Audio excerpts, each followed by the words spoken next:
questions that my generations are asking are the following, if I may summarize.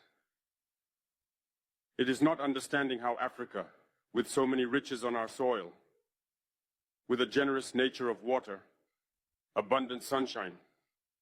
Africa is today the poorest continent. Africa is a hungry continent. And how is it that we, as heads of state, travel the world begging? These are questions we are asking ourselves, and for which we have no answers so far. We have the opportunity to forge new relationships, and I hope these relationships can be the best to provide a better future for our peoples.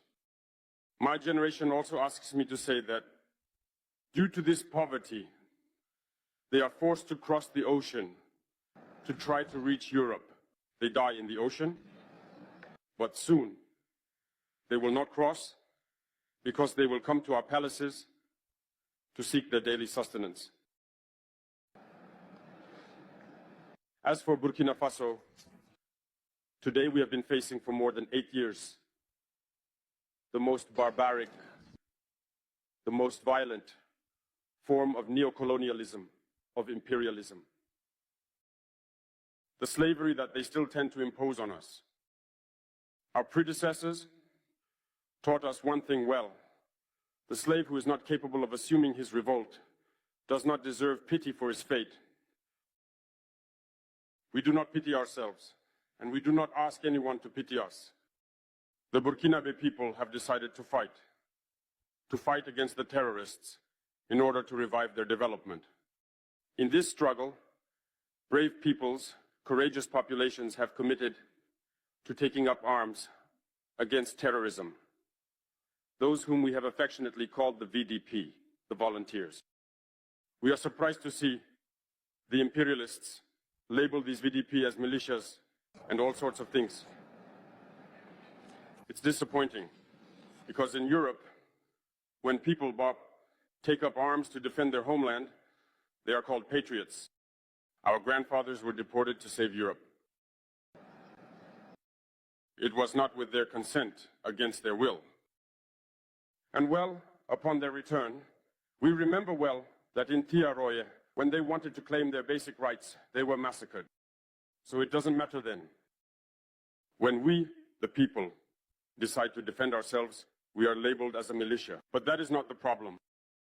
The problem is seeing African heads of state who bring nothing to these people who are fighting, but who sing the same tune as the imperialists by labeling us as a militia, by calling us people who do not respect human rights. What human rights are we talking about? We are outraged by this, and it is shameful.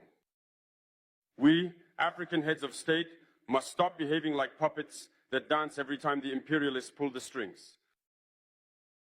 Yesterday, President Vladimir Putin announced the sending of grains to Africa. We are very pleased. We thank him for that. But also, it is a message sent to our African heads of state, because at the next forum, we should not come here without having ensured for those who do not know war, the food self-sufficiency of our peoples.